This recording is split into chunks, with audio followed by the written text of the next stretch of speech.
Assalamualaikum warahmatullahi wabarakatuh. Bismillah, alhamdulillah, wassalatu wassalamu ala rasulillah, sayyidina wa maulana wa habibina wa syafi'ina Muhammadin ibni Abdillah wa ala alihi wa ashabihi wa man tabi'a sunnatahu wa jama'atah min yaumina hadha ila yaumil ba'athi wan nahdah. Asyhadu an la ilaha illallah wahdahu la syarikalah wa asyhadu anna Muhammadan abduhu wa rasuluh.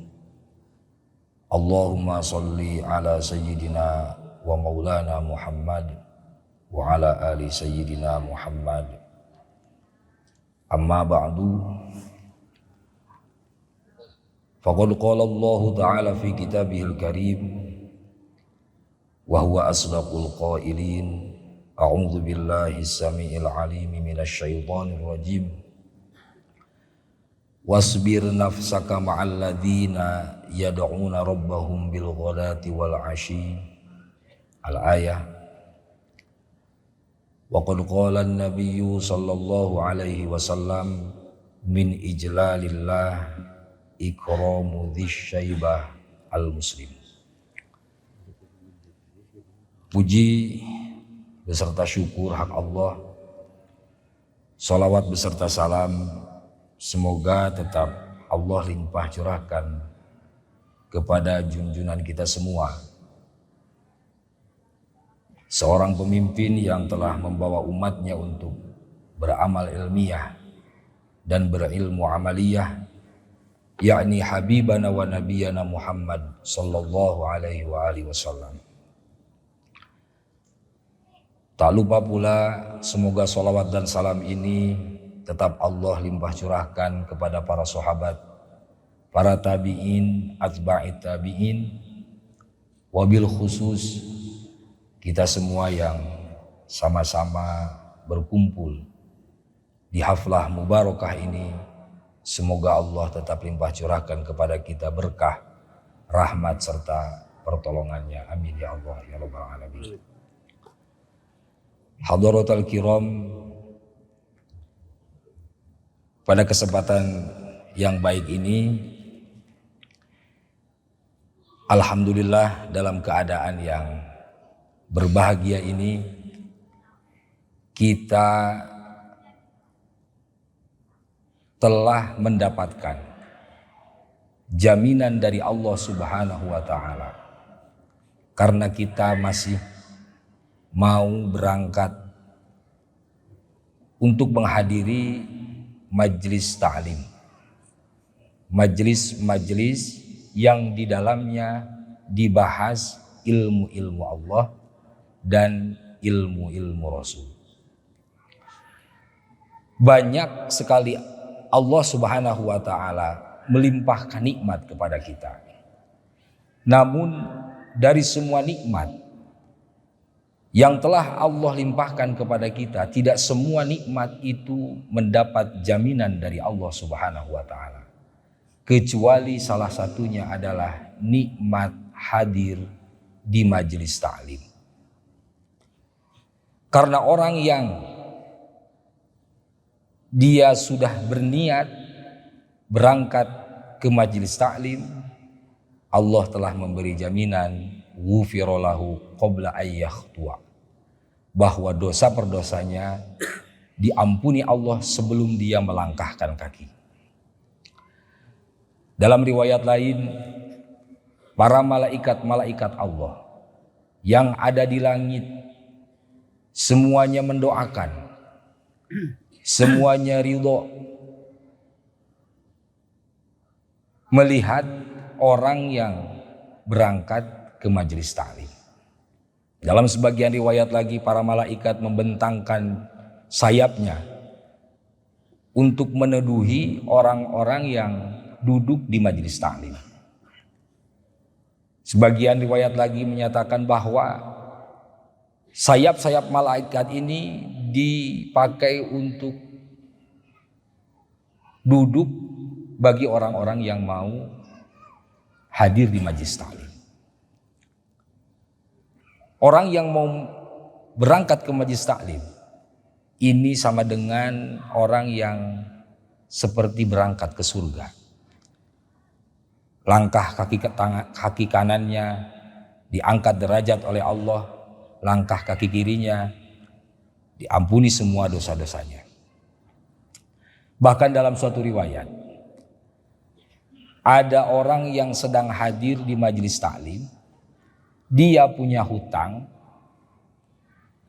orang yang nagih hutangnya itu datang ke majelis taklim tapi tidak di dalam. Dia diam di luar, dia menunggu orang yang sedang ngaji karena memang orang itu punya hutang. Dia tidur. Nah, Allah Subhanahu wa taala menciptakan malaikat khusus untuk mencatat orang-orang yang hadir di majelis taklim. Nah, ketika malaikat sudah berkeliling mengabsen satu persatu orang-orang yang hadir di majelis taklim, tinggal orang tadi yang diam di luar, dia tidur, maksudnya bukan mau ngaji, tapi dia mau menagih utang sama orang yang lagi ngaji. Malaikat tersebut bingung, catat atau tidak, catat atau tidak. Dicatat, dia datang ke sini itu bukan mau ngaji, dia mau nagih utang.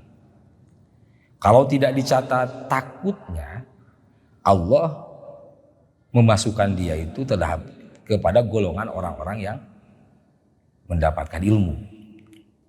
Nah, akhirnya malaikat tersebut laporlah kepada malaikat Jibril. Namun malaikat Jibril alaihi salam tidak bisa memutuskan. Akhirnya malaikat Jibril lapor kepada Allah, ya Allah, Engkau yang maha uninga, Engkau yang maha tahu akan hambamu yang satu ini. Lalu apa kata Allah? Allah berfirman, Ishhadu malaikati hum qaumun la yashqa jalisuhum. Saksikanlah para malaikat-malaikatku.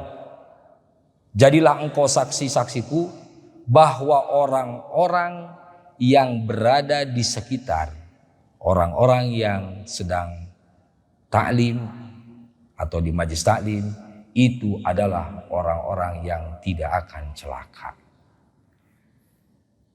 Sungguh luar biasa keutamaan duduk di majelis taklim. Ada satu riwayat lagi, pahala orang yang duduk sebentar di majelis taklim itu susah dibandingkan, susah diibaratkan. Kalaulah ada seorang yang punya abid atau hamba sahaya 1000 orang, yang satu orangnya hamba sahaya ini adalah orang yang paling mulia di dunia ini, min bani Adam, paling mulia di antara semua anak-anak Adam. Nah, yang 1000 orang ini lalu dia merdekakan semuanya. Kita tahu bahwa orang yang paling mulia di antara semua anak Adam adalah Nabi besar Muhammad SAW. Kalaulah ada 1000 orang hamba sahaya yang derajatnya itu sama dengan Nabi besar Muhammad SAW, lalu semuanya dimerdekakan, kalau dibandingkan dengan pahala duduk sesaat di majelis taklim, pahalanya lebih besar duduk sesaat di majelis taklim. Oleh karena itu memang alhamdulillah di Jawa Barat ini terutama jarang di kota-kota besar seperti ini ada majelis taklim yang luar biasa. Mudah-mudahan majelis-majelis seperti ini bisa tetap istiqomah, bisa tetap berkelanjutan, dan mudah-mudahan semua ilmu yang dihasilkan dari majelis-majelis taklim seperti ini bisa bermanfaat bagi semuanya. Amin ya Allah ya Rabbal Alamin. Para hadirin rahimakumullah, Allah Subhanahu wa taala memuliakan makhluknya. Salah satu makhluk itu adalah waktu. Dalam Al-Quran Allah berfirman, was-subhi idza tanaffas. Allah bersumpah dengan mengatasnamakan waktu subuh. Nah, ada apakah dalam waktu subuh ini? Dalam suatu kitab yang bernama Kitab Tanwirul Qulub, Syekh Amin Al-Irbili, beliau menyatakan bahwa waktu subuh ini dimuliakan oleh Allah Subhanahu wa taala dan dihadiahkan khusus untuk umat baginda Nabi besar Muhammad sallallahu alaihi wasallam. Karena Nabi kita itu lahir di waktu-waktu Qubaila subhi, waktu sebelum subuh. Beliau menyatakan wa mimma yambaghi ayu orofa, sebagian yang penting diketahui oleh kaum muslimin wal muslimat, annahu sallallahu alaihi wasallam, bahwa sesungguhnya Nabi besar Muhammad sallallahu alaihi wasallam wulida bi Makkah, dilahirkan di kota Mekah, fil makanil ma'ruf, di tempat yang sudah terkenal, bisukil lail, di sebuah tempat di pasar malam, Qubaila fajri yaumil itsnain, sebelum fajar hari Senin tsaniya asyara Rabiul Awal, tanggal 12 Rabiul Awal. Menariknya beliau berpendapat wa hadhil lailah afdalu min lailatil qadar. Malam atau waktu di mana junjungan kita Nabi besar Muhammad sallallahu alaihi wasallam dilahirkan, itu waktunya lebih utama daripada Lailatul Qadar. Bahkan wa yustajabud du'a, semua doa yang dipanjatkan akan diijabah oleh Allah fi sa'atil lati wulida fiha, dalam waktu ketika bertepatan dengan dilahirkannya junjungan kita semua kan Nabi Muhammad sallallahu alaihi wasallam. Fi kulli lailah, ini yang harus digarisbawahi, fi kulli lailah, kemuliaan ini terus menerus di setiap malam, bahkan ila yaumil qiyamah. Artinya waktu-waktu seperti ini selain memang kita dipakai ngaji, ini adalah waktu mustajab. Semoga apapun hajat kita yang dibawa ke tempat ini, semuanya baik itu urusan dunia maupun urusan akhirat, ada dalam ijabah Allah Subhanahu wa taala. Amin ya Allah ya rabbal alamin.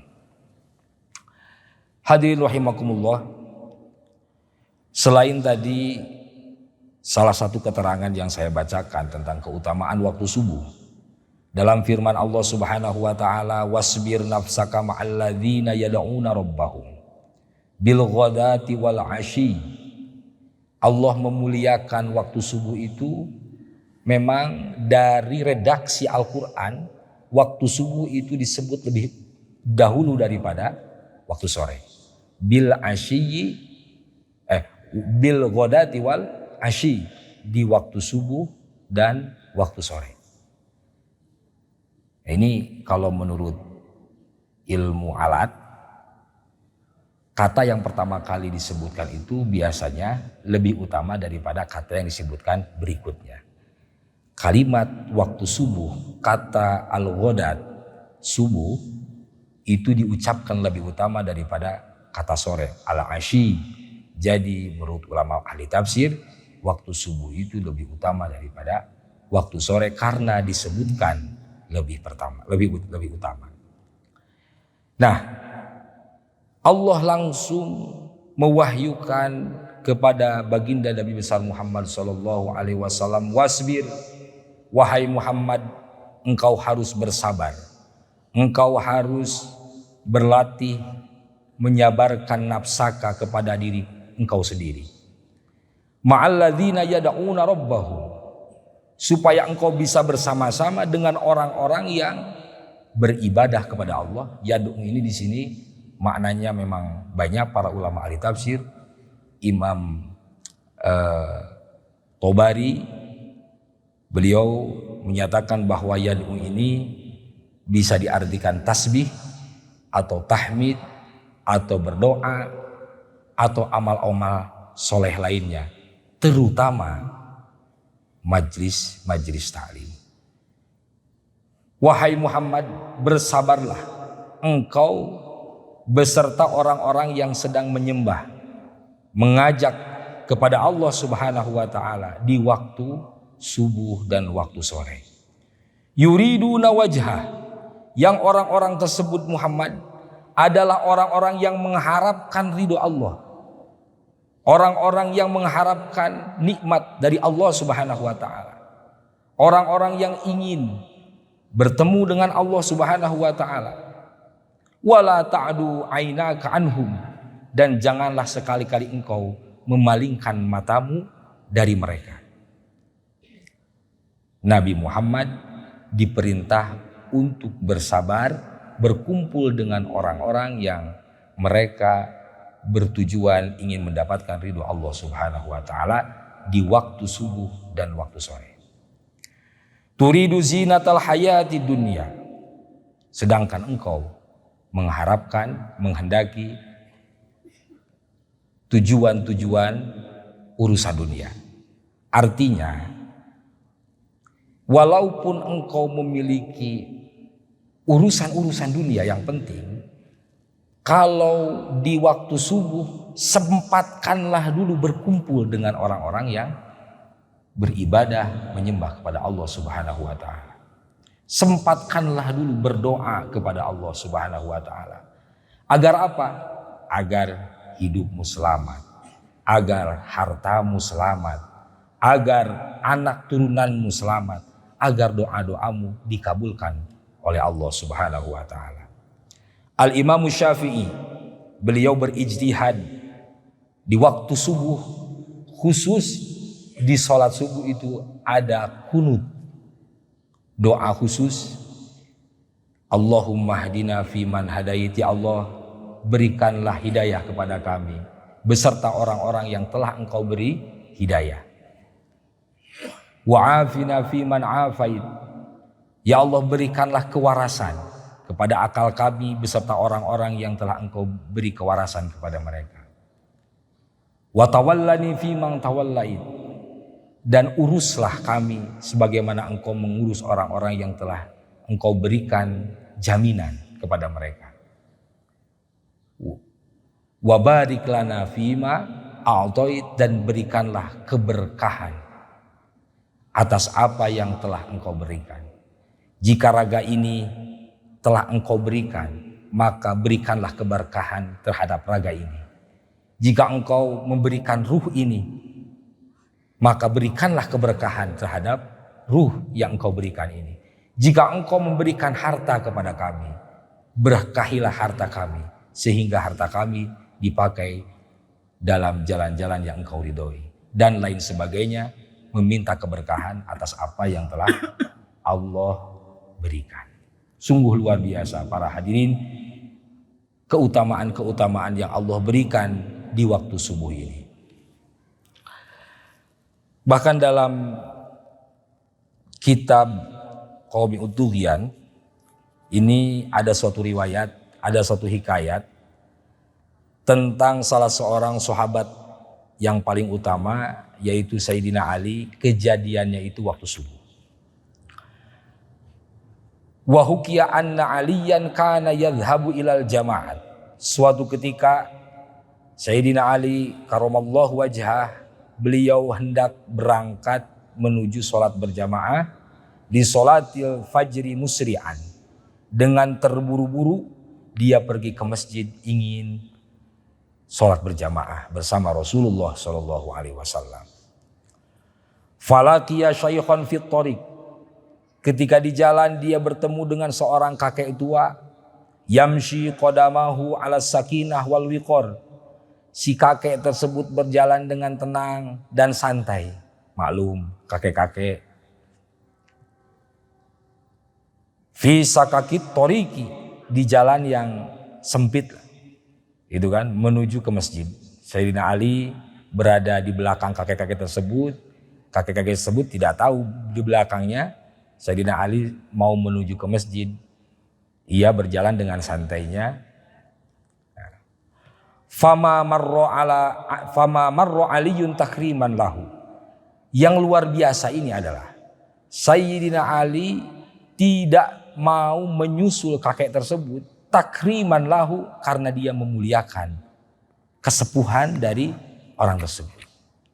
Wa ta'dhiman li syaibati, dan dia mengagungkan atas kesepuhan dari orang tersebut. Hatta hana waktu tulu'i syamsi, sehingga waktu keluar matahari, terbitnya matahari itu sudah dekat.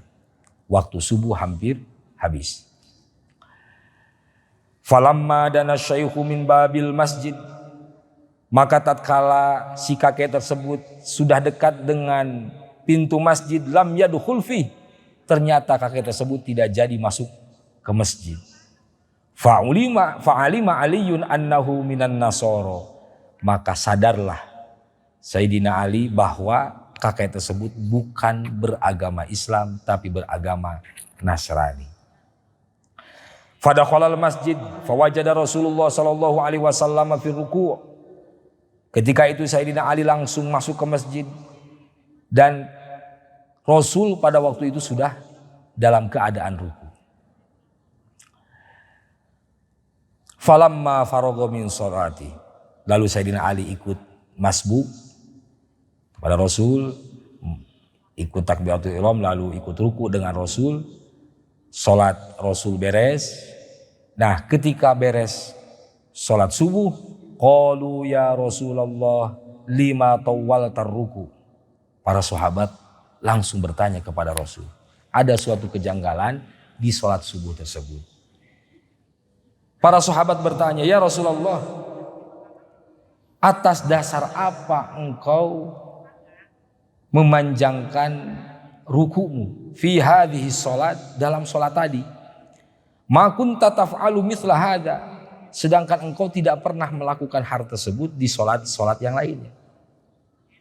Faqala Rasulullah sallallahu alaihi wasallam, lalu Rasulullah menjawab, lamma raka'tu wa qultu subhana rabbiyal azim, ketika aku ruku dan aku baca tasbih subhana rabbiyal azim, kama kana wirdi, seperti biasa bacaan-bacaan yang aku baca, wa aradtu an arfa'a ra'si, dan aku hendak bangkit dari ruku, jaa Jibril, lalu datanglah malaikat Jibril alaihi salam, wa wada'a janahahu, lalu beliau menyimpan sayapnya ala dhahri, di atas punggungku, kata Rasul.